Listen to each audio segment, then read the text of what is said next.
시장에서 야채를 파는 순덕 씨가 오늘따라 고민이 많아 보이는데 무슨 일이 있는 걸까요? 그녀의 사연이 곧 시작합니다. 시작 전에 제게 힘을 줄 수 있는 무료 버튼 구독과 좋아요 부탁드려요. 이 사연을 어느 지역에서 듣고 계신가요? 지역 이름이나 장소를 댓글로 남겨주시면 저 또한 즐거운 마음으로 인사드릴게요. 새벽 5시, 김순덕은 작은 신음소리와 함께 눈을 떴습니다. 75세의 나이에도 몸의 밴 습관은 쉽게 바뀌지 않았어요. 40년간 시장에서 반찬 가게를 운영하며 새벽같이 일어나던 버릇이 이제는 그녀의 일부가 되어버렸죠. 조용히 일어나 부엌으로 향하는 순덕의 발걸음은 습관적으로 가벼웠습니다. 큰아들 가족과 함께 살게 된 지 3년째, 그녀는 여전히 이 집에서 손님 같은 기분을 떨쳐낼 수 없었어요.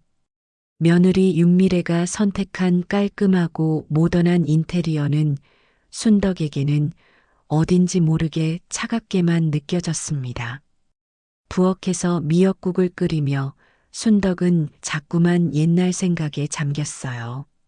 시장 한복판에 있던 작은 반찬 가게에서 김치부터 나물까지 정성스럽게 만들어 팔던 시절 말이에요. 그때는 비록 힘들었지만 자신만의 영역이 있었고 단골 손님들과 나누는 정다운 대화가 있었습니다.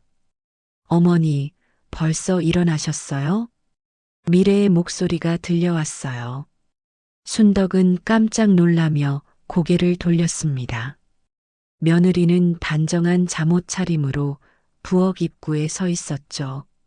아, 미래야. 깨웠구나. 미안해요. 아니에요. 그런데 어머니, 아침마다 이렇게 일찍 일어나실 필요 없어요. 요즘은 간편하게 먹을 수 있는 것들이 많잖아요. 미래의 말에는 배려보다는 부담스러움이 더 묻어 있었습니다. 순덕은 이런 뉘앙스를 놓치지 않았어요. 며느리가 자신의 존재 자체를 불편해한다는 것을 알고 있었거든요. 괜찮아요. 나는 워낙 일찍 일어나는 게 몸에 배어서요. 그래도 너무 무리하지 마세요. 연세도 있으시고. 미래는 말끝을 흐렸지만 그 속에 담긴 의미를 순덕은 충분히 이해할 수 있었습니다. 연세도 있으시니까 이제는 쉬셔야죠라는 뜻이었어요. 아침 식사 시간이 되자 큰아들 민수가 나타났습니다. 45세의 민수는 회사에서 부장 직책을 맡고 있었죠.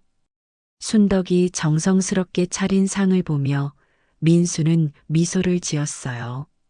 어머니, 고생 많으십니다. 이렇게 매일 아침을 차려주시니까 정말 감사해요. 하지만 미래의 표정은 밝지 않았습니다.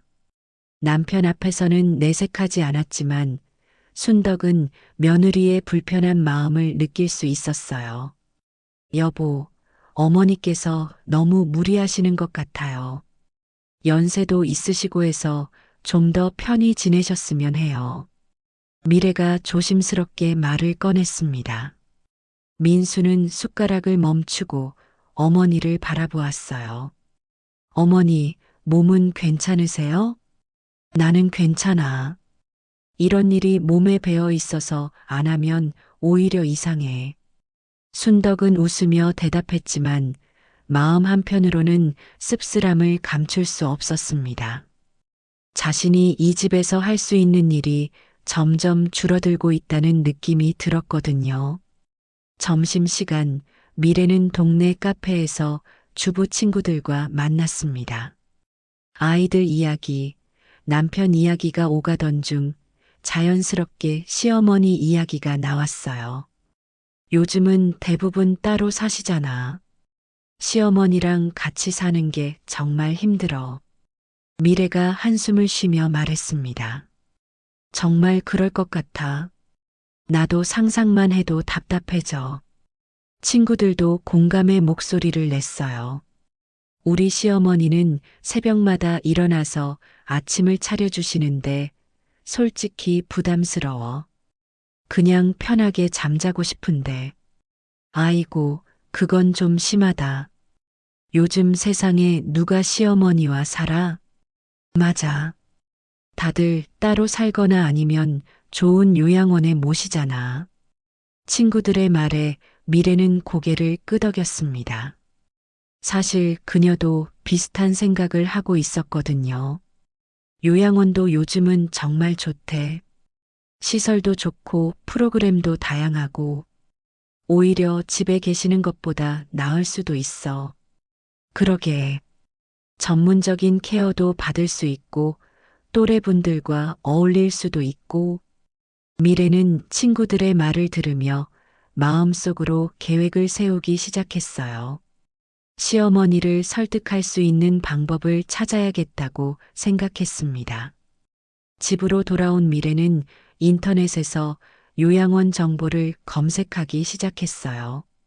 시설이 좋고 평판이 좋은 곳들을 하나씩 리스트업했습니다. 팸플릿도 여러 개 신청했죠. 이렇게 좋은 곳들이 많네. 어머니께서 가시면 오히려 더 행복하실 수도 있을 텐데. 미래는 혼잣말을 중얼거리며 자신을 합리화했습니다. 진심으로 시어머니를 위한 일이라고 생각하려고 노력했어요. 저녁 시간 가족이 모여 앉아 식사를 하던 중 미래가 조심스럽게 말을 꺼냈습니다.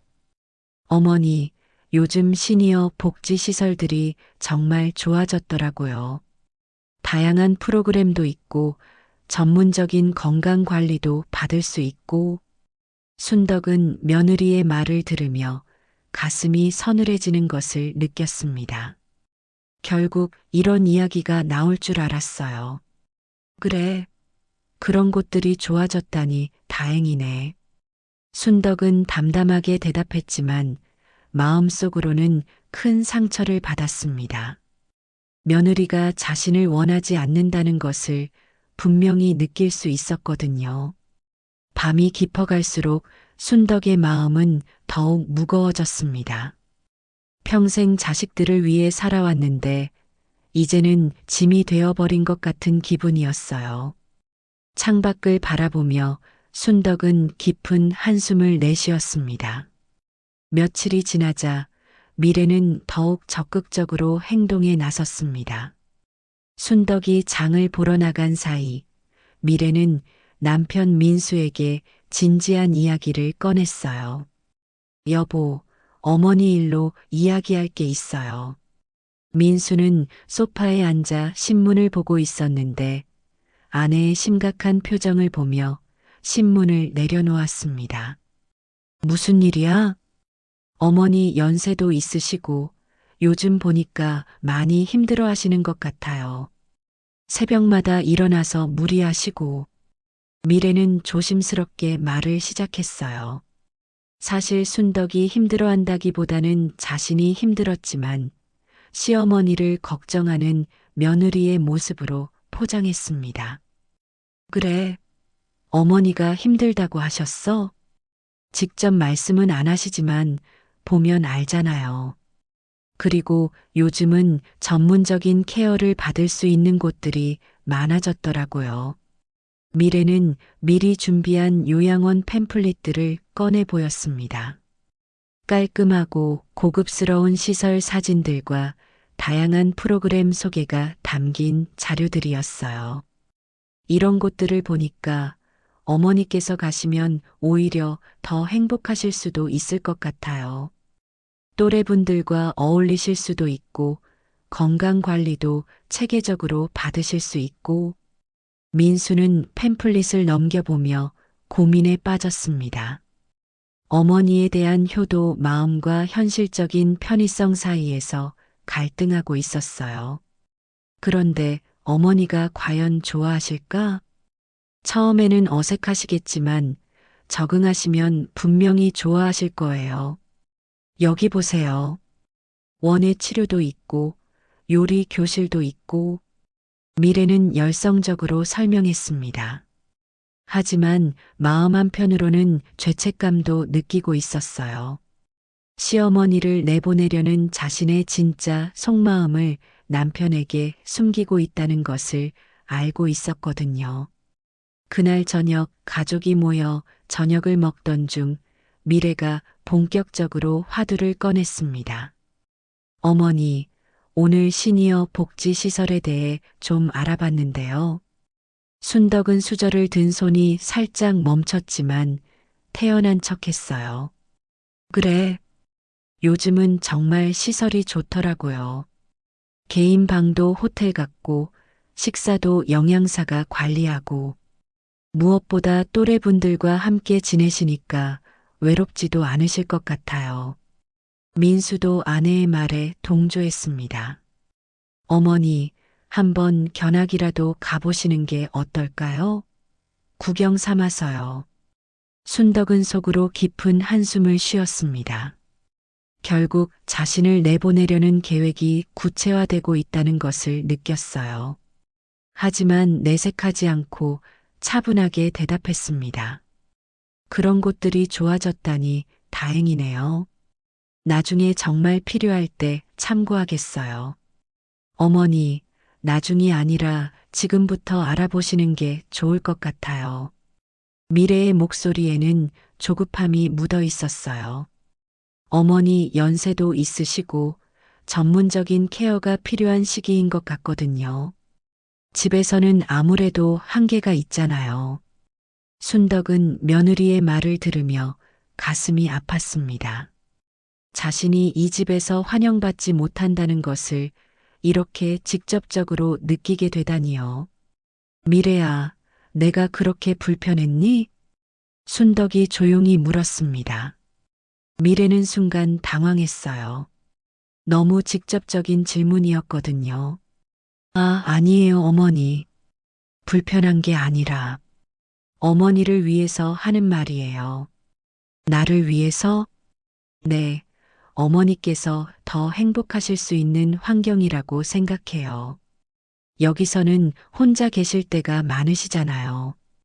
미래는 자신의 진심을 숨기려고 애썼지만 순덕의 예리한 눈빛을 피할 수는 없었어요. 그날 밤 순덕은 잠을 이룰 수 없었습니다. 창가에 앉아 달을 바라보며 지나온 세월을 떠올렸어요. 남편을 일찍 여의고 홀로 아이들을 키우며 얼마나 힘들었는지, 그래도 자식들을 위해서라면 무엇이든 할 수 있다고 생각했던 그 시절 말이에요. 내가 이렇게 짐이 되어버렸구나. 순덕은 쓸쓸한 마음으로 혼잣말을 했습니다. 시장에서 반찬 가게를 운영하며 바쁘게 살았던 시절이 그리웠어요. 그때는 비록 힘들었지만 자신만의 자리가 있었고 사람들이 필요로 하는 존재였거든요. 다음 날 아침, 미래는 더욱 구체적으로 행동에 나섰습니다. 몇 군데 요양원에 전화를 걸어 상담 예약을 잡았어요. 어머니, 오늘 시간 되시면 한 곳 정도 견학을 가보는 게 어떨까요? 벌써? 순덕은 놀랐습니다. 며느리의 추진력이 생각보다 빨랐어요. 네, 미리 알아두시는 게 좋잖아요. 그리고 구경만 하는 거니까 부담 갖지 마세요. 미래는 웃으며 말했지만 순덕은 그 웃음 뒤에 숨은 진심을 알 수 있었습니다. 오후에 미래와 함께 요양원을 방문한 순덕은 복잡한 심경이었어요. 시설은 정말 좋았습니다. 깔끔하고 현대적인 건물에 다양한 편의 시설들이 갖춰져 있었죠. 어르신, 안녕하세요. 저희 시설을 소개해 드릴게요. 상담사는 친절하게 시설을 안내했습니다. 개인실부터 공용 공간까지 모든 것이 잘 갖춰져 있었어요. 여기 계신 분들은 모두 비슷한 연령대시라서 금방 친해지세요. 취미 활동도 다양하고요. 미래는 만족스러운 표정으로 시설을 둘러보았습니다. 어머니, 어떠세요? 정말 좋죠? 순덕은 고개를 끄덕였지만 마음은 무거웠어요. 이곳이 아무리 좋아도 자신이 원해서 오는 곳이 아니라는 것을 알고 있었거든요. 집으로 돌아오는 길에 미래는 적극적으로 입소를 권했습니다. 어머니, 정말 좋은 곳이죠? 여기서 지내시면 저희도 안심이 되고 너희도 안심이 된다고? 순덕이 조용히 물었습니다. 아, 그게 아니라 어머니께서 더 전문적인 케어를 받으실 수 있어서요. 미래는 당황하며 변명했지만 이미 본심이 드러난 후였어요. 그날 저녁 순덕은 민수에게 직접 물었습니다. 민수야, 너도 엄마가 나가는 게 좋겠니? 민수는 잠시 망설이다가 대답했어요. 어머니, 요즘 세상이 많이 바뀌었잖아요. 예전처럼 대가족이 함께 사는 게 쉽지 않아요. 순덕은 아들의 대답을 들으며 마음이 무너지는 것 같았습니다. 결국 자식들도 자신을 부담스러워한다는 것을 확인한 순간이었어요. 그날 밤 순덕은 오랫동안 잠들지 못했습니다. 평생을 자식들을 위해 살았는데 이제는 짐이 되어버린 현실이 받아들여지지 않았어요. 하지만 그렇다고 해서 자식들을 원망할 수는 없었습니다. 그들도 나름대로의 삶이 있으니까요. 창밖의 달빛을 바라보며 순덕은 깊은 한숨을 내쉬었습니다. 앞으로 어떤 일이 벌어질지 알 수 없지만 이제는 어떤 결정을 내려야 할 때가 온 것 같았어요. 며칠이 지나자 순덕의 몸에 이상 신호가 나타나기 시작했습니다. 밤잠을 설치는 날이 많아졌고 식욕도 떨어졌어요. 마음의 상처가 몸으로 이어지고 있었던 거죠. 하지만 순덕은 내색하지 않으려고 애썼습니다. 자식들에게 더 이상 걱정을 끼치고 싶지 않았거든요. 어머니, 아침 안 드세요? 미래가 식탁에 앉은 순덕을 보며 물었습니다. 평소보다 훨씬 적게 드시는 모습이 눈에 띄었어요. 배가 별로 안 고파서 그래. 나이 들면 다 그런 거야. 순덕은 웃으며 대답했지만 미래는 뭔가 이상하다는 느낌을 받았습니다. 그런데 그 이상함이 걱정보다는 오히려 기회로 느껴졌어요. 시어머니의 건강이 악화되면 요양원 입소에 대한 정당성을 더 확보할 수 있을 테니까요. 어머니, 요즘 좀 피곤해 보이세요. 병원에서 검진 한번 받아보시는 게 어떨까요? 괜찮아. 별일 아니야. 순덕은 고개를 저었지만 사실 몸이 예전 같지 않다는 것을 스스로도 느끼고 있었습니다. 가슴이 답답하고 숨이 차는 증상이 자주 나타났어요. 하지만 자식들에게 말하고 싶지 않았습니다. 더 이상 부담을 주고 싶지 않았거든요. 오후에 순덕은 혼자 근처 공원을 산책하러 나갔습니다. 요즘 들어 자주 하는 일이었어요. 집에 있으면 며느리의 시선이 부담스러웠고 밖에서라도 자유로운 시간을 보내고 싶었거든요. 공원 벤치에 앉아 지나가는 사람들을 바라보던 순덕은 문득 어지러움을 느꼈습니다. 시야가 흐릿해지면서 가슴이 조여오는 것 같았어요. 아, 순덕은 벤치에서 일어나려다가 비틀거렸습니다. 다행히 옆에 있던 산책객이 붙잡아 주었어요. 할머니, 괜찮으세요? 괜찮아요. 그냥 일어날 때 좀 어지러웠을 뿐이에요. 순덕은 억지로 웃으며 대답했지만 가슴 한쪽이 계속 아팠습니다. 집으로 돌아가는 길이 평소보다 훨씬 멀게 느껴졌어요. 집에 도착한 순덕은 소파에 앉아 잠시 쉬었습니다. 호흡이 가빠지고 식은땀이 났어요. 하지만 미래에게는 아무 말도 하지 않았습니다. 어머니, 산책 다녀오셨어요? 얼굴이 좀 안 좋아 보이는데. 미래가 말했지만 진심으로 걱정하는 것보다는 형식적인 인사 같았어요. 괜찮아. 바람이 좀 차서 그래. 그날 저녁 식사 시간, 순덕은 숟가락을 들다가 손에 힘이 빠지는 것을 느꼈습니다. 숟가락이 바닥에 떨어지는 소리가 식탁에 울려 퍼졌어요. 어머니, 괜찮으세요? 민수가 놀라며 물었습니다. 미안해. 손에 힘이 없어서. 순덕은 창피해하며 숟가락을 다시 집으려고 했지만 손이 계속 떨렸어요. 어머니, 정말 병원에 가보셔야 할 것 같은데요. 미래가 말했지만 그 목소리에는 진정한 걱정보다는 다른 계산이 깔려 있었습니다. 시어머니의 건강 문제가 요양원 입소에 좋은 명분이 될 수 있다고 생각한 거예요. 그날 밤 순덕의 상태는 더욱 악화되었습니다. 가슴 통증이 심해지고 호흡이 곤란해졌어요. 하지만 순덕은 끝까지 참으려고 했습니다. 한밤중에 자식들을 깨우고 싶지 않았거든요.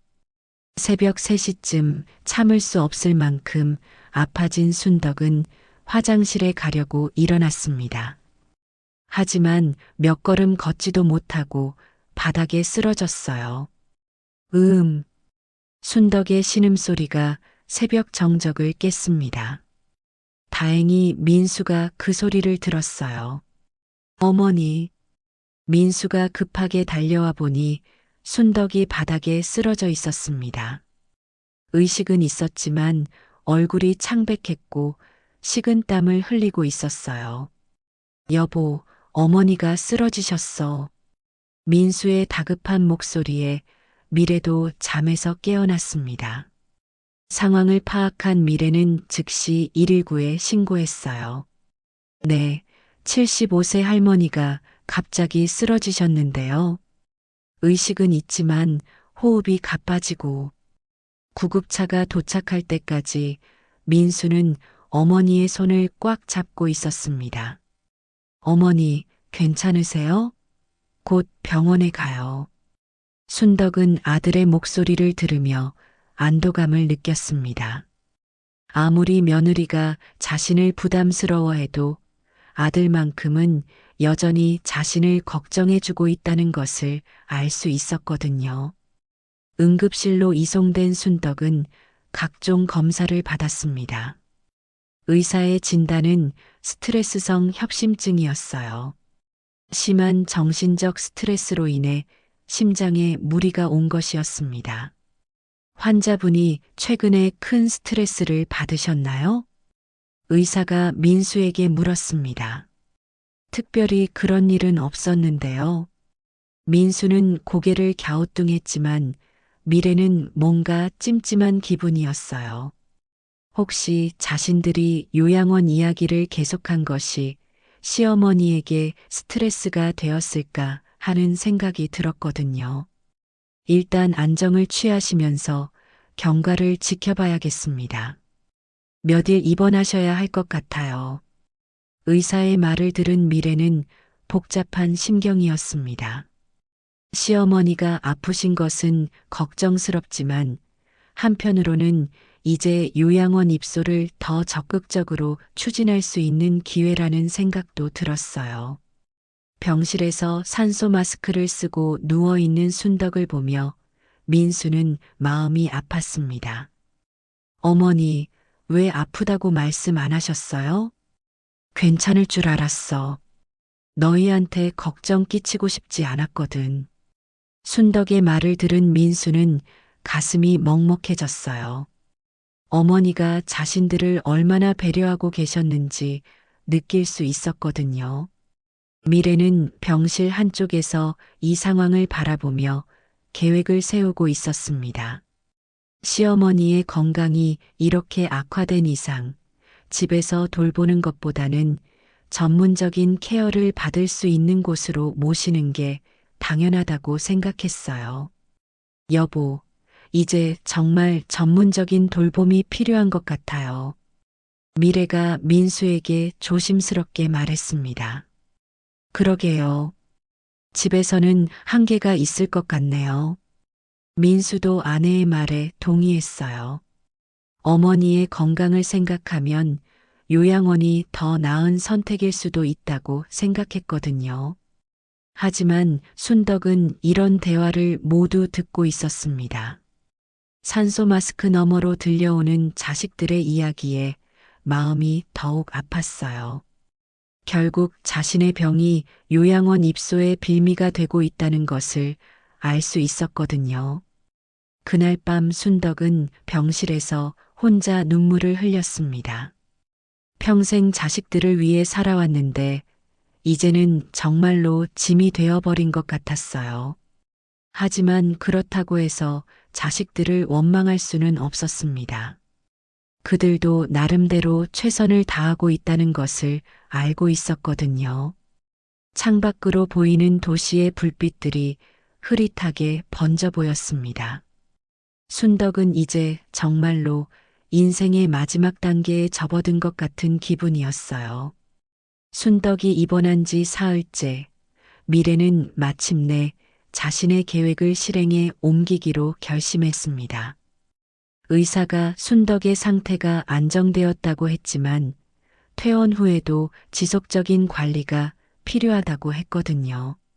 미래에게는 이것이 절호의 기회였어요. 여보, 병원에서 어머니 상태 어떻다고 하던가요? 미래가 민수에게 물었습니다. 민수는 피곤한 표정으로 소파에 앉아 있었어요. 며칠째 병원과 집을 오가며 지쳐 있었거든요. 의사 선생님이 퇴원은 할 수 있지만 계속 관리가 필요하다고 하시더라고요. 약도 정시에 드셔야 하고 혈압이나 맥박도 수시로 체크해야 한대요. 그러면 집에서 돌보기가 더 어려워지겠네요. 미래는 이미 마음속으로 계획을 세우고 있었어요. 제가 직장도 다니고 있어서 낮에 어머니를 제대로 돌볼 수가 없잖아요. 만약에 또 갑자기 쓰러지시면 어떻게 해요? 민수는 아내의 말을 들으며 고민에 빠졌습니다.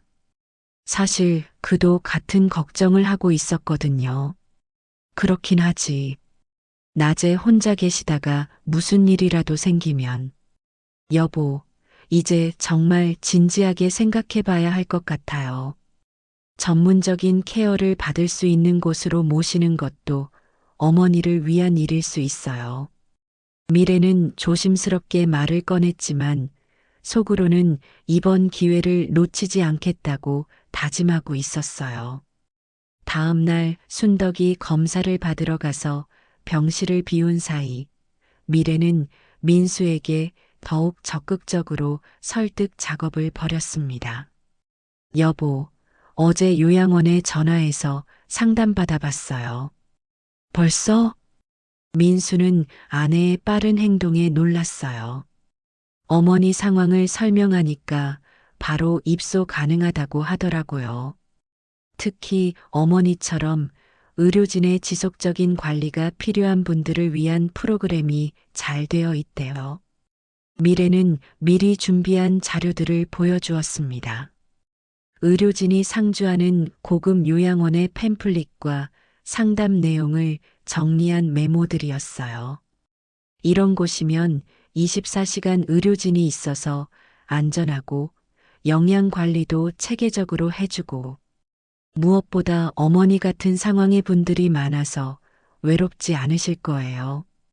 민수는 팸플릿을 넘겨보며 고민했습니다.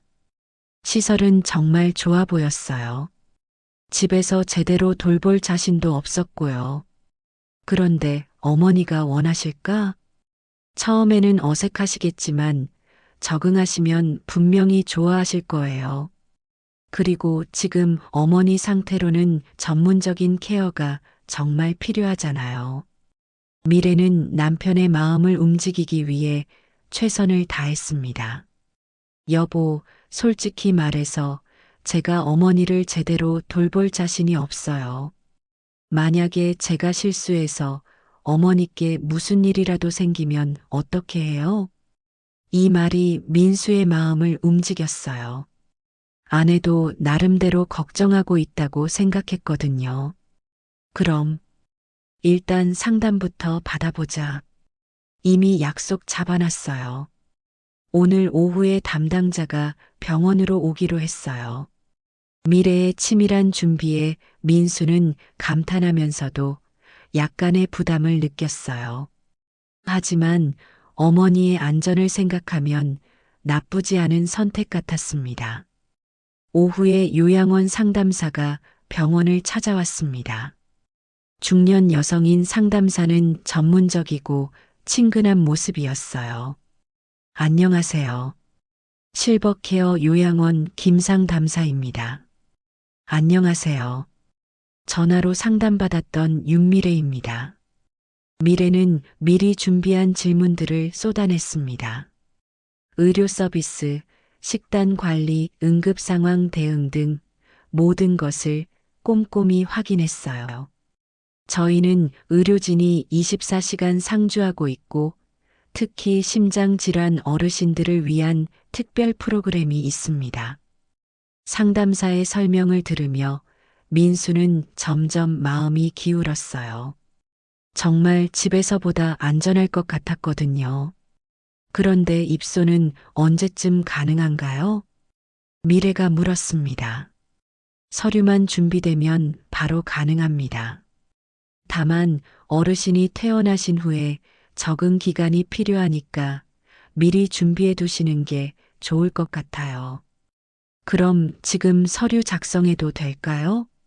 미래의 적극적인 태도에 민수는 조금 당황했어요. 너무 성급한 것 같았거든요. 여보, 어머니께 먼저 말씀드려야 하는 거 아닌가?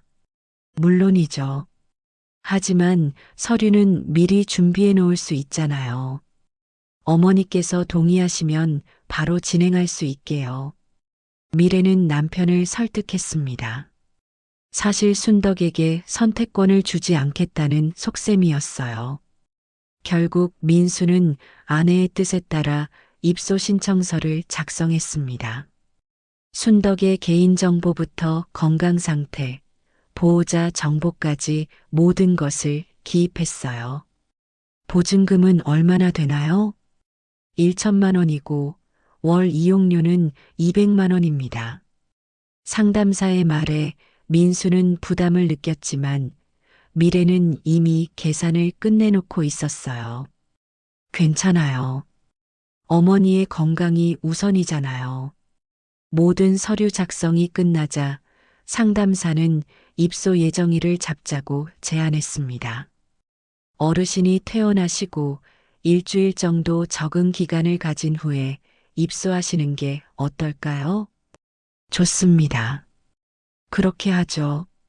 미래는 즉시 동의했어요.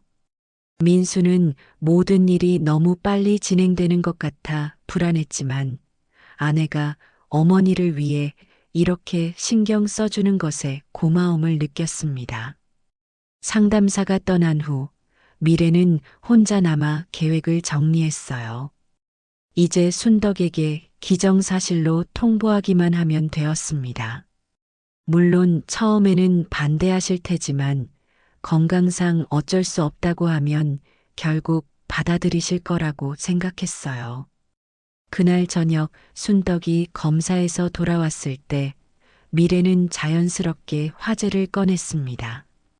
어머니, 의사 선생님이 퇴원 후에도 지속적인 관리가 필요하다고 하시던데 저희가 낮에 일하느라 제대로 돌볼 수가 없을 것 같아요.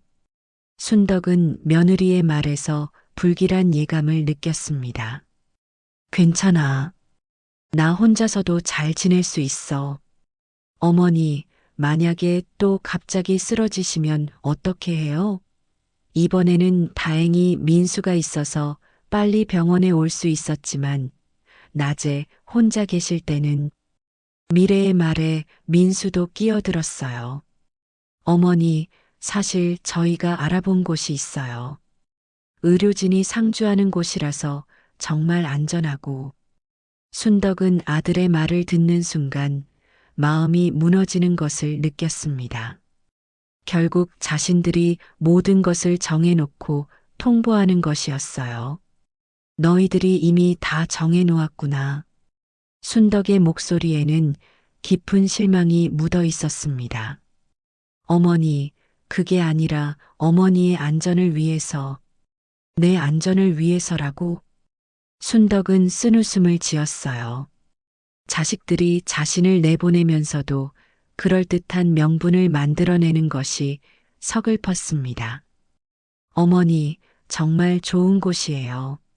한번 보시면 마음에 드실 거예요. 미래가 팸플릿을 보여주었지만 순덕은 보려고 하지 않았어요. 이미 다 정해진 일이니까 내가 뭘 봐도 소용없겠지. 순덕의 체념 섞인 목소리에 민수는 마음이 아팠습니다. 하지만 이미 서류까지 작성한 상황에서 되돌리기는 어려웠어요. 그날 밤 순덕은 잠을 이룰 수 없었습니다.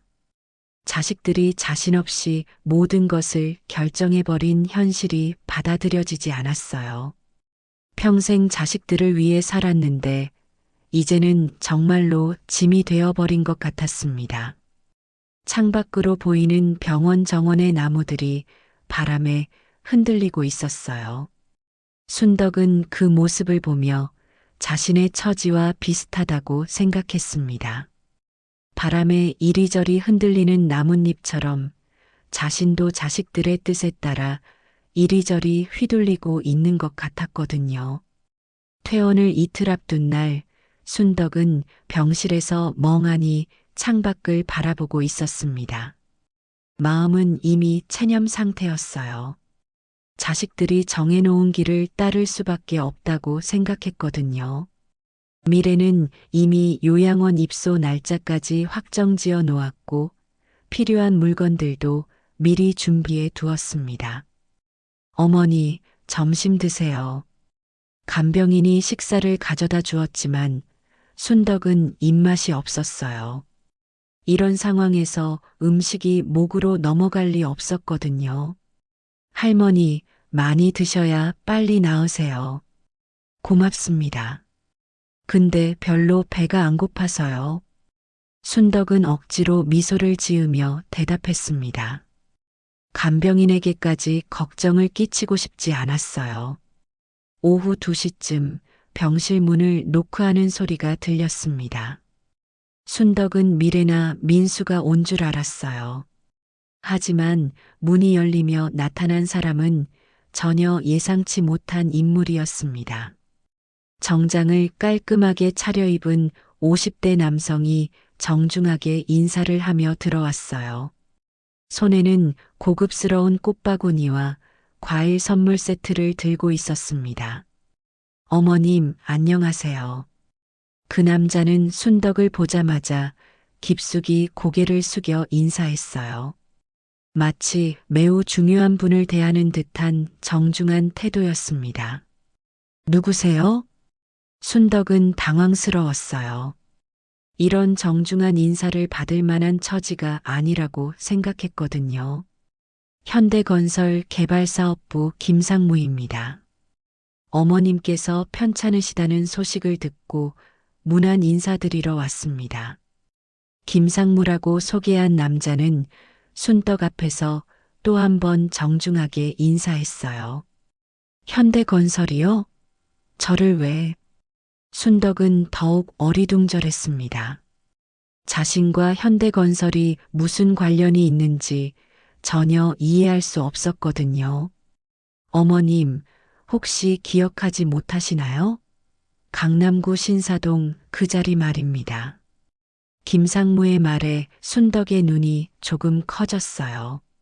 신사동이라니 자신이 40년 전에 반찬 가게를 하던 그곳을 말하는 건가요? 아, 그 시장 자리요? 네, 맞습니다. 어머님께서 1980년에 매입하신 그 부지 말입니다. 순덕은 깜짝 놀랐어요.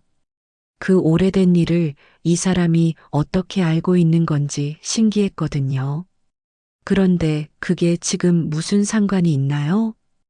어머님, 현재 그 부지가 우리 회사에서 개발하고 있는 복합상업시설 부지 한가운데 위치하고 있습니다.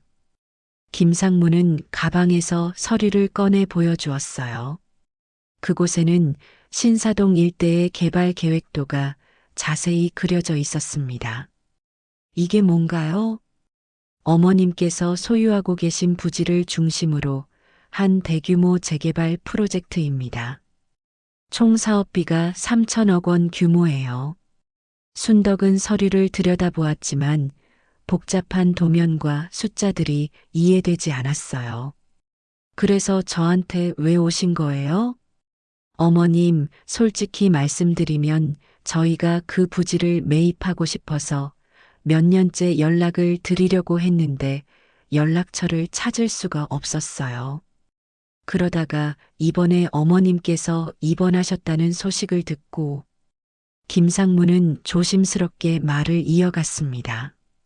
어머님, 혹시 그 부지를 매각할 의향은 없으십니까? 매각이요? 그런데 그 자리가 지금 얼마나 되는데요? 순덕은 궁금해졌어요. 40년 전에 3억 원에 산 그 작은 땅이 지금은 얼마나 될까요? 김상무는 잠시 망설이다가 조심스럽게 말했습니다. 현재 시세로는 대략 300억 원 정도로 평가되고 있습니다. 뭐라고요? 순덕은 자신의 귀를 의심했어요. 300억이라니 상상도 할 수 없는 금액이었거든요. 300억이요? 네, 어머님. 그 부지가 강남 핵심 상업지구 한가운데 있어서 현재 평당 가격이 엄청나게 올랐어요. 게다가 저희 개발 프로젝트가 완료되면 더욱 가치가 상승할 예정입니다. 순덕은 어안이 벙벙했어요.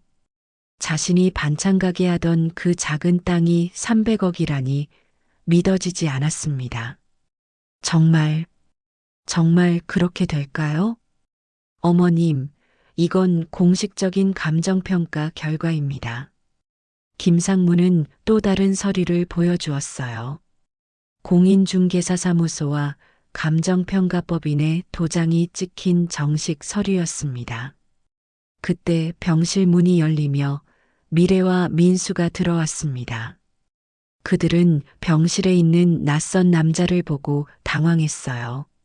어머니, 이분은 누구세요? 민수가 물었습니다. 아, 현대건설에서 오신 분이에요. 순덕이 대답하자 김상무가 일어서서 정중하게 인사했어요. 안녕하세요. 현대건설 김상무입니다. 어머님과 부동산 관련해서 상담드릴 일이 있어서 왔습니다. 부동산이요? 미래는 의아했어요. 시어머니와 부동산이 무슨 관련이 있다는 건지 이해할 수 없었거든요. 네, 어머님께서 소유하고 계신 강남 신사동 부지건입니다. 어머니가 강남에 부동산을 가지고 계신다고요? 민수도 놀랐어요. 어머니가 부동산을 소유하고 있다는 이야기는 처음 듣는 거였거든요. 네, 1980년에 매입하신 320평 부지입니다. 현재 시가로는 약 300억 원 정도 됩니다. 김상무의 말에 병실이 순간 정적에 휩싸였어요. 미래와 민수는 믿을 수 없다는 표정으로 서로를 바라보았습니다. 300억이요? 미래가 더듬거리며 물었어요. 네, 맞습니다. 저희가 공식 감정평가를 의뢰한 결과입니다. 김상무는 감정평가서를 민수에게도 보여주었어요. 민수는 서류를 받아들고 몇 번이나 다시 읽어봤습니다. 이게 정말인가요?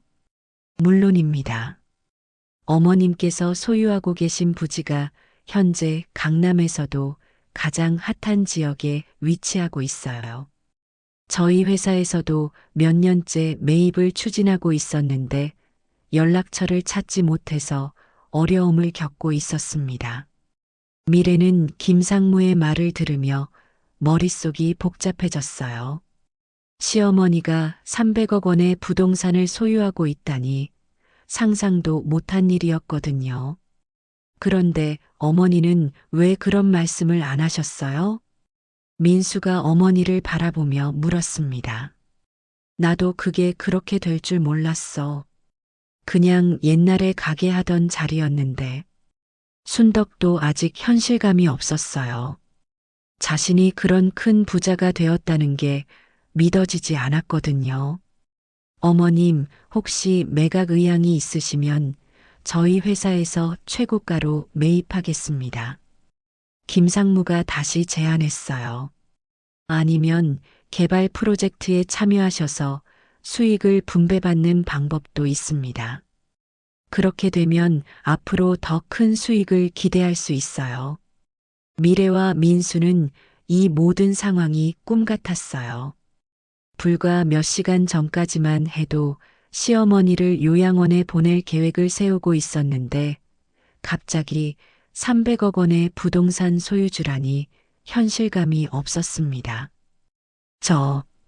상무님, 이 이야기를 좀 더 자세히 들을 수 있을까요? 민수가 조심스럽게 물었어요. 물론입니다. 시간 되실 때 저희 사무실로 오시면 자세히 설명해 드리겠습니다. 김상무는 명함을 건네며 말했어요. 그리고 어머님, 빨리 회복하세요. 중요한 결정을 내리셔야 할 일들이 많이 있으니까요. 김상무가 떠난 후 병실은 한동안 조용했어요.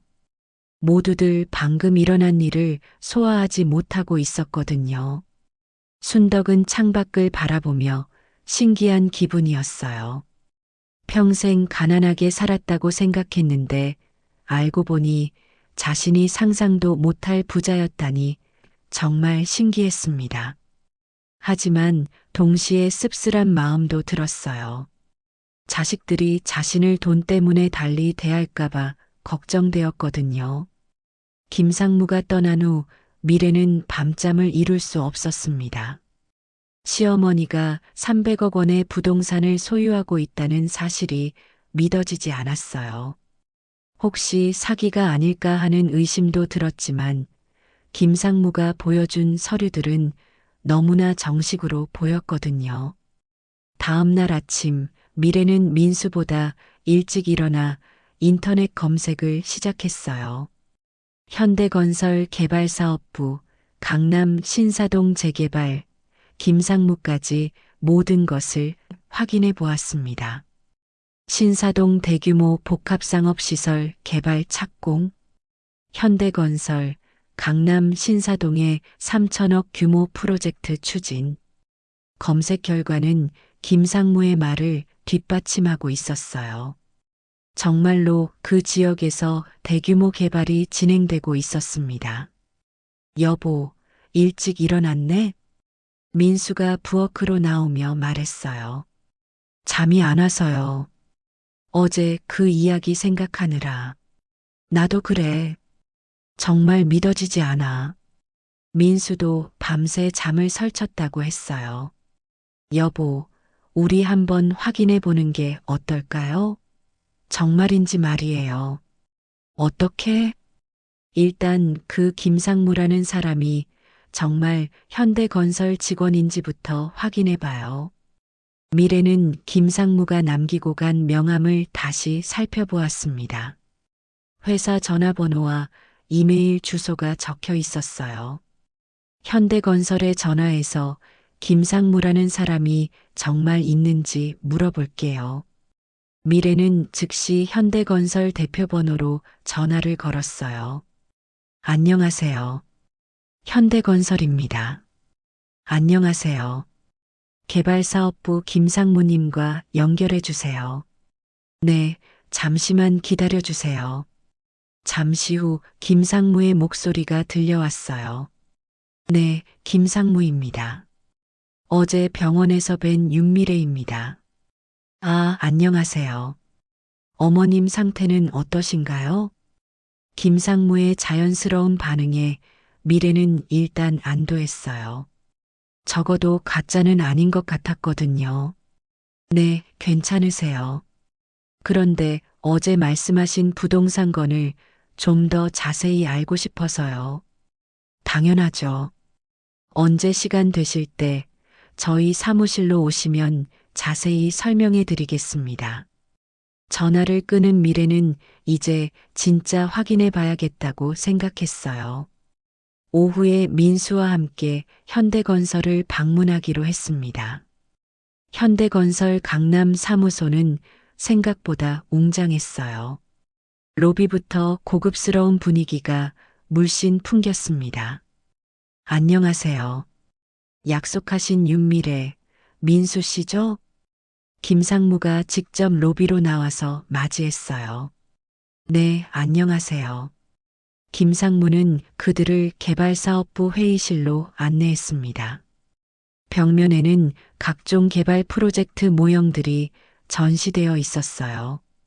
어제 시간이 부족해서 자세히 설명드리지 못했는데 오늘은 천천히 말씀드리겠습니다.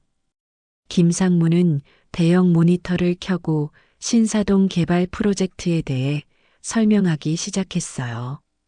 이게 현재 어머님께서 소유하고 계신 부지입니다. 화면에 나타난 지도를 보니 정말로 어머니의 땅이 개발 구역 한가운데 위치하고 있었어요. 이 부지가 왜 이렇게 중요한가요? 민수가 물었습니다. 여기가 전체 프로젝트의 중심 지역이거든요. 대형 쇼핑몰, 오피스텔, 호텔이 들어설 예정인데 이 부지가 있어야만 설계가 완성됩니다. 그럼 저희 어머니 땅이 없으면 프로젝트가 진행이 안 되는 건가요? 그렇지는 않지만 설계를 대폭 수정해야 하고 수익성도 많이 떨어집니다. 그래서 저희가 어머님께 최고가를 제시하고 있는 거죠. 미래는 김상무의 설명을 들으며 점점 현실감을 느끼기 시작했어요. 그런데 정확히 얼마나 되는 건가요? 현재 감정평가 기준으로는 300억이지만 개발이 완료되면 400억까지도 가능합니다. 400억이요? 미래는 깜짝 놀랐어요.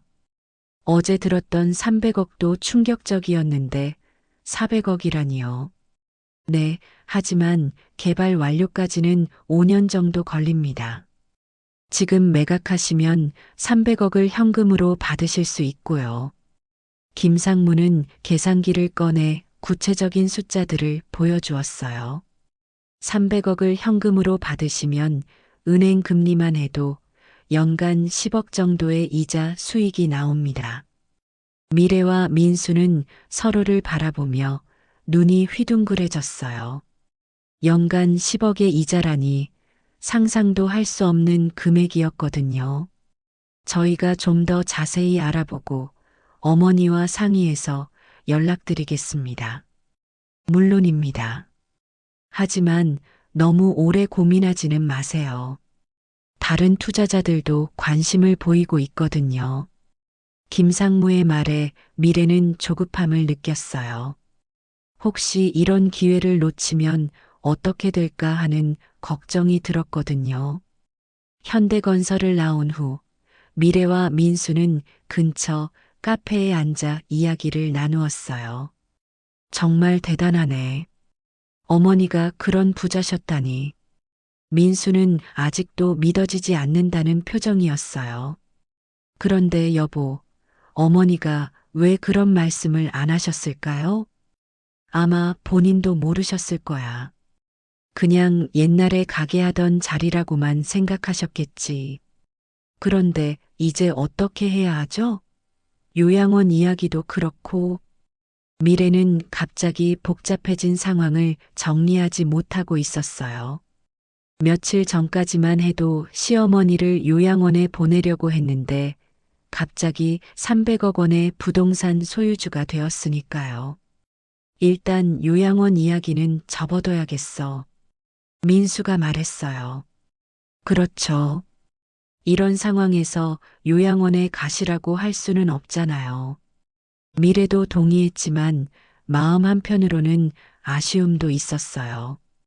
이미 모든 준비를 마쳐 놓았는데 갑자기 계획이 틀어진 것 같았거든요. 그날 저녁 병원을 방문한 미래와 민수는 순덕에게 오늘 있었던 일을 보고했어요. 어머니 현대건설에 다녀왔는데 정말 대단하더라고요. 그래. 순덕은 별로 놀라지 않는 것 같았어요. 어머니, 그런데 왜 그런 말씀을 안 하셨어요? 그렇게 큰 부동산을 가지고 계신다는 걸요. 나도 몰랐어. 그냥 옛날에 가게 하던 자리인 줄만 알았지. 하지만 이제는 달라지셨잖아요. 정말 대단한 분이세요. 미래의 말투가 며칠 전과는 완전히 달라져 있었어요. 존댓말도 더 정중해졌고 표정도 훨씬 밝아졌습니다. 어머니, 그런데 요양원 이야기는 일단 보류하는 게 어떨까요? 민수가 조심스럽게 말했어요. 왜?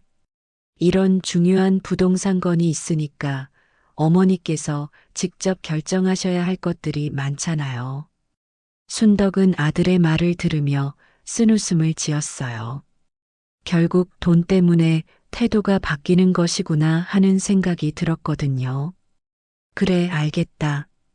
어머니, 퇴원하시면 집에서 편히 쉬세요. 제가 모든 걸 도와드릴게요. 미래는 며칠 전과는 정반대의 말을 하고 있었어요. 요양원 입소를 재촉하던 사람이 이제는 집에서 편히 쉬라고 하고 있었습니다.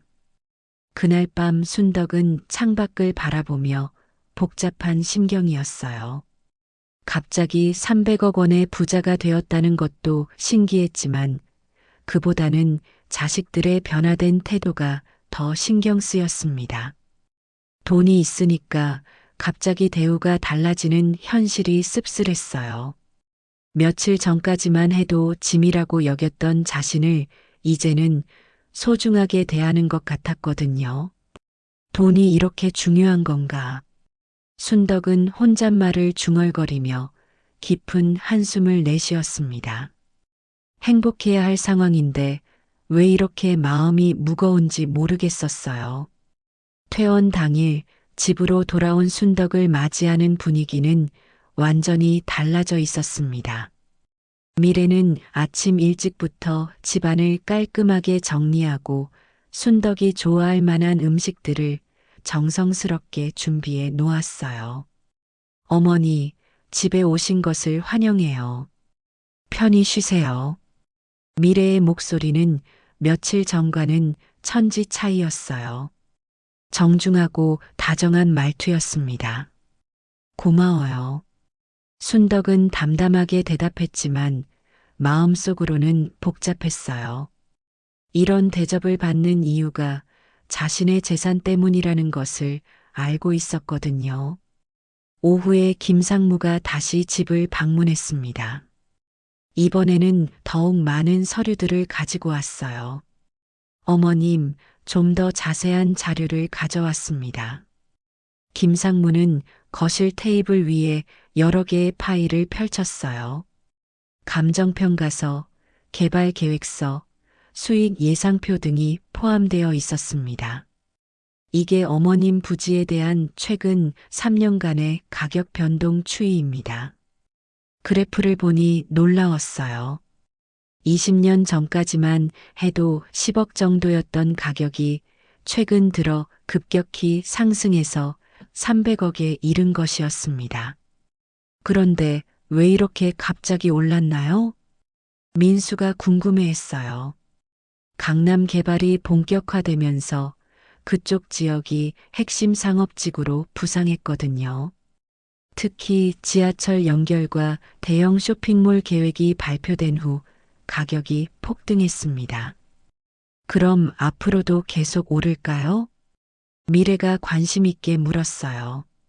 저희 개발 프로젝트가 완료되면 최소 400억, 많게는 500억까지도 가능합니다. 하지만 그때까지는 5년 정도 기다리셔야 해요. 김상무는 또 다른 서류를 꺼냈습니다. 이건 저희가 제안하는 매입 계약서입니다. 현금 300억으로 즉시 매입하겠다는 내용이에요.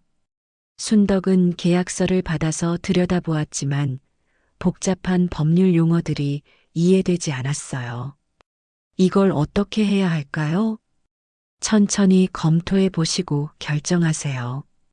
다만 너무 오래 고민하시면 기회를 놓칠 수도 있어요. 김상무가 떠난 후 가족회의가 열렸습니다. 순덕, 민수, 미래가 거실에 둘러앉아 이야기를 나누었어요. 어머니, 어떻게 하실 생각이세요? 민수가 조심스럽게 물었습니다. 잘 모르겠어. 이런 큰 돈을 다뤄본 적이 없어서. 어머니, 제가 도와드릴게요. 미래가 적극적으로 나섰어요. 부동산 전문가도 연결해드리고 세무사도 소개해드릴게요. 이런 큰 거래는 전문가의 도움이 필요해요. 며칠 전까지만 해도 요양원에 보내려고 했던 며느리가 이제는 모든 것을 도와주겠다고 나서고 있었어요. 그날 저녁 순덕은 방에서 혼자 생각에 잠겼습니다. 갑자기 부자가 된 것도 신기했지만 가족들의 변화된 태도가 더 놀라웠어요. 다음 날 미래는 약속대로 부동산 전문가를 데려왔습니다. 강남에서 20년간 일한 베테랑 공인중개사였어요. 할머님, 정말 대단한 부동산을 소유하고 계시네요. 전문가는 서류를 검토한 후 감탄했어요. 현재 시세가 300억이라고 하는데 실제로는 어떤가요? 순덕이 물었습니다. 보수적으로 잡아도 280억, 적극적으로 매물을 내놓으면 320억도 가능합니다. 현대건설에서 300억을 제시한 건 합리적인 가격이에요. 그럼 팔아도 될까요? 그건 할머님 판단이시죠. 현금 300억을 받으시면 안전한 투자로 연간 15억 정도 수익을 올릴 수 있어요. 전문가의 설명을 들은 미래는 눈이 반짝였어요. 연간 15억이라니 월 수입만 해도 1억이 넘는 금액이었거든요. 어머니 현금으로 받으시는 게 좋을 것 같아요. 부동산은 가격 변동이 있을 수 있지만 현금은 확실하잖아요. 그런가? 네, 그리고 저희가 투자도 도와드릴 수 있고요. 미래는 벌써 계획을 세우고 있었어요. 시어머니의 재산을 관리하는 역할을 맡으면 자신들도 큰 이익을 얻을 수 있을 거라고 생각했거든요. 며칠 후 순덕은 매각을 결정했습니다. 전문가들의 조언과 가족들의 권유에 따른 것이었어요. 계약 당일 현대건설 본사에서 정식 계약이 체결되었습니다. 순덕, 민수, 미래가 함께 참석했어요. 축하드립니다, 어머님. 이제 정말 큰 부자가 되셨네요. 김상무가 축하 인사를 건넸습니다. 계약이 끝나고 집으로 돌아오는 길, 차 안의 분위기는 들뜬 상태였어요. 어머니, 정말 대단하세요. 300억이라니.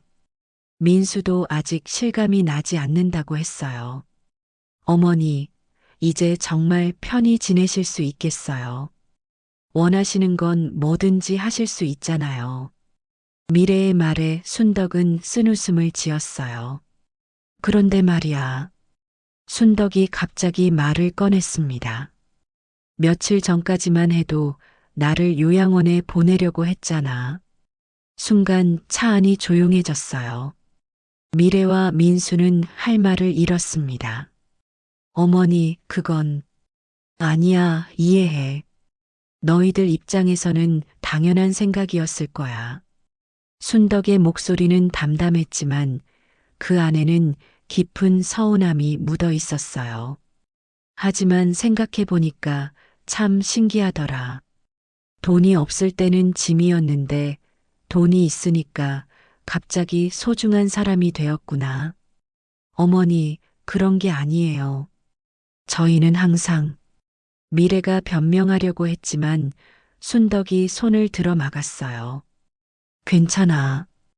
이제 와서 변명할 필요 없어. 나도 세상이 어떻게 돌아가는지 잘 알고 있거든. 집에 도착한 후 순덕은 미래와 민수를 거실에 앉혀놓고 진지한 이야기를 꺼냈습니다. 너희들한테 할 말이 있어. 네, 어머니.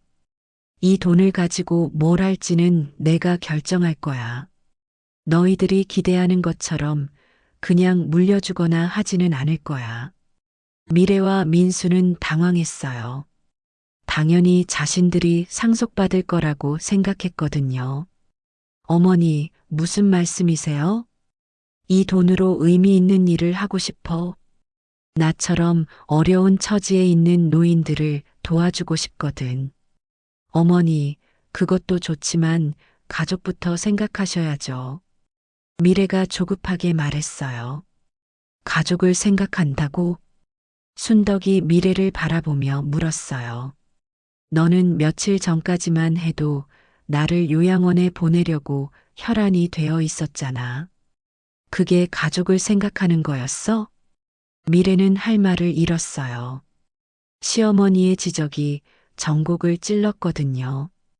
미래야, 솔직히 말해봐. 지금 나를 소중히 대하는 이유가 뭐야? 그건 어머니를 사랑하고 존경해서. 정말로? 순덕의 눈빛이 날카로워졌어요. 돈 때문이 아니라 미래는 대답하지 못했어요. 부인하고 싶었지만 거짓말할 수도 없었거든요. 민수야, 너는 어떠니? 어머니, 죄송합니다. 민수는 고개를 숙였어요. 어머니의 말이 맞았기 때문이었습니다. 좋아. 솔직해서 다행이야. 순덕은 한숨을 쉬며 말했어요. 이제부터는 달라질 거야. 나도 내 인생을 내가 결정하고 살겠어. 너희들 눈치 보면서 살지 않을 거야. 그날 밤 순덕은 오랜만에 마음이 후련했어요. 드디어 자신의 진짜 마음을 표현할 수 있었거든요.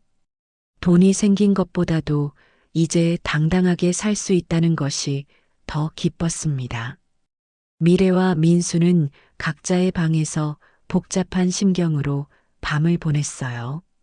시어머니의 날카로운 지적에 할 말이 없었거든요. 한 달이 지난 후 순덕의 삶은 완전히 달라져 있었습니다. 300억 원의 현금을 받은 후 그녀는 자신만의 계획을 차근차근 실행에 옮기고 있었어요. 가장 먼저 한 일은 독립된 생활 공간을 마련하는 것이었습니다. 강남에 있는 고급 아파트 한 채를 현금으로 구입했어요. 넓고 쾌적한 공간에서 누구 눈치 보지 않고 살고 싶었거든요. 어머니, 정말 이사하실 건가요? 민수가 아쉬워하며 물었습니다. 응, 이제는 내 방식대로 살고 싶어. 하지만 혼자 지내시기 불편하실 텐데. 불편하지 않아. 오히려 더 편해. 순덕의 대답은 단호했어요. 더 이상 자식들에게 의존하며 살고 싶지 않았습니다. 미래는 시어머니의 이사 계획을 말리려고 애썼어요. 사실 시어머니의 재산 관리에 개입하고 싶었거든요. 어머니, 그런 큰 돈을 혼자서 관리하시기 어려우실 텐데 저희가 도와드릴게요. 고마워. 하지만 괜찮아. 전문가들이 도와주고 있어. 순덕은 이미 신뢰할 만한 재무 전문가와 세무사를 선임해 놓았어요. 자식들에게 의존하지 않고도 충분히 관리할 수 있었습니다. 이사 당일 순덕은 짐을 챙기며 지난 3년을 돌아보았어요. 이 집에서 받았던 상처들, 며느리의 차가운 시선들, 그리고 요양원 이야기까지 모든 것이 이제는 과거의 일이 되었습니다. 어머니, 정말 섭섭하네요. 이렇게 떠나시다니. 미래가 눈물까지 보이며 말했어요. 하지만 순덕은 그 눈물이 진심인지 의심스러웠습니다. 미래야, 며칠 전까지만 해도 나를 요양원에 보내려고 했잖아. 그때는 왜 섭섭하지 않았어? 미래는 할 말을 잃었어요. 시어머니의 말이 전곡을 찔렀거든요. 새 집으로 이사한 순덕은 본격적으로 자신의 계획을 실행하기 시작했습니다. 먼저 경제적으로 어려운 독거노인들을 돕는 재단을 설립했어요. 순덕 할머니 복지재단이라는 이름으로 50억 원을 출연했습니다. 자신과 같은 처지의 노인들이 자식들에게 짐이 되지 않고 당당하게 살 수 있도록 돕고 싶었거든요. 재단 설립 소식이 언론에 보도되자 많은 사람들의 관심을 받았어요. 75세의 할머니가 50억 원을 사회에 환원한다는 뉴스는 큰 화제가 되었습니다. 대단하세요, 할머님. 정말 존경스럽습니다. 재단 직원들은 순덕을 진심으로 존경했어요. 돈 때문이 아니라 그녀의 뜻깊은 일 때문이었습니다. 한편 민수와 미래는 복잡한 심경으로 어머니의 소식을 지켜보고 있었어요. 어머니가 사회에 기부하는 모습을 보며 자랑스러우면서도 한편으로는 아쉬웠습니다. 여보, 어머니가 50억이나 기부하셨네. 미래가 한숨을 쉬며 말했어요. 그러게, 우리한테는 한 푼도 안 주시고, 그래도 어머니가 하시고 싶은 일을 하시는 거니까 지지해야지. 민수는 이렇게 말했지만 속으로는 아쉬움을 감출 수 없었어요. 몇 개월 후 순덕은 재단 일로 바쁜 나날을 보내고 있었습니다. 독거노인들을 직접 찾아가서 도움을 주고 생활비를 지원하며 의료비도 대신 내주었어요. 할머니, 정말 고맙습니다. 할머니 덕분에 살맛이 나요. 도움을 받은 노인들의 진심 어린 감사 인사를 들을 때마다 순덕은 보람을 느꼈습니다. 돈의 진짜 가치를 깨닫게 되었거든요. 어느 날 민수가 어머니를 찾아왔어요. 오랜만에 만나는 어머니는 예전보다 훨씬 밝고 건강해 보였습니다. 어머니, 안녕하세요. 잘 지내셨어요? 응, 민수야. 잘 지내고 있어. 어머니, 재단 일로 많이 바쁘시죠? 바쁘긴 하지만 보람 있어. 정말 의미 있는 일이거든. 순덕의 표정은 만족스러워 보였어요. 어머니, 그런데 건강은 괜찮으세요? 너무 무리하시는 건 아닌지. 괜찮아. 오히려 예전보다 더 건강해진 것 같아. 실제로 순덕은 예전보다 훨씬 활기차 보였어요. 스트레스가 없어지니까 몸도 좋아진 것 같았습니다. 어머니, 사실 제가 사과드리고 싶어서 왔어요. 민수가 조심스럽게 말을 꺼냈습니다. 뭘? 요양원 이야기할 때 저희가 어머니 마음을 헤아리지 못했어요. 정말 죄송합니다. 민수는 진심으로 반성하고 있었어요. 지난 몇 달 동안 어머니의 달라진 모습을 보며 자신들이 얼마나 잘못했는지 깨달았거든요. 민수야, 그런 일로 사과할 필요 없어. 너희들도 나름대로 최선을 다했다고 생각해. 하지만 어머니를 돈으로만 봤잖아요. 정말 부끄러워요. 그것도 사람 사는 일이야. 누구나 그럴 수 있어. 순덕은 아들을 용서했어요. 하지만 예전과 같은 관계로 돌아갈 수는 없다는 것도 분명히 했습니다. 다만 이제는 서로 독립적으로 살자. 나는 내 인생을 살고 너희들은 너희들 인생을 살아. 어머니, 그게 서로에게 좋을 것 같아. 몇 주 후 미래도 시어머니를 찾아왔어요. 평소보다 훨씬 조심스러운 태도였습니다. 어머니, 안녕하세요. 그래, 미래야. 잘 지내니? 네, 어머니는 어떠세요? 응, 잘 지내고 있어. 미래는 시어머니의 달라진 모습에 놀랐어요. 예전에 위축된 모습은 온데간데 없고 당당하고 자신감 넘치는 모습이었거든요. 어머니, 저도 사과드리고 싶어요. 그동안 어머니를 제대로 모시지 못해서. 미래야, 너도 힘들었을 거야. 시어머니 모시는 게 쉬운 일이 아니잖아. 순덕은 며느리도 이해해 주었어요. 하지만 앞으로는 서로 부담 갖지 말자. 나는 내 길을 가고 너희들은 너희들 길을 가는 거야. 1년이 지난 후 순덕의 재단은 큰 성과를 거두고 있었습니다. 1,000명이 넘는 독거노인들이 도움을 받았고 많은 노인들이 당당하게 살 수 있게 되었어요. 순덕 자신도 완전히 새로운 사람이 되었습니다. 재단 대표로서 각종 행사에 참석하고 언론 인터뷰도 하며 사회적으로 인정받는 인물이 되었어요. 순덕 할머니는 우리나라 노인 복지의 새로운 모델입니다. 언론에서는 순덕을 이렇게 평가했어요.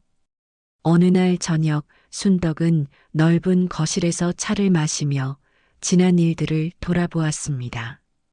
불과 2년 전만 해도 요양원에 갈 뻔했던 자신이 이제는 수많은 노인들에게 희망을 주는 존재가 되었다니 신기했어요. 인생이 참 알 수 없는 거구나. 순덕은 혼잣말을 하며 미소를 지었습니다. 민수와 미래는 가끔 안부 전화를 하고 명절에 인사를 드리는 정도의 관계가 되었어요. 예전처럼 끈끈하지는 않지만 서로를 존중하는 건전한 관계였습니다. 어머니, 새해 복 많이 받으세요. 너희들도 건강하게 잘 지내거라. 이제는 서로에게 부담을 주지 않는 관계가 되었어요.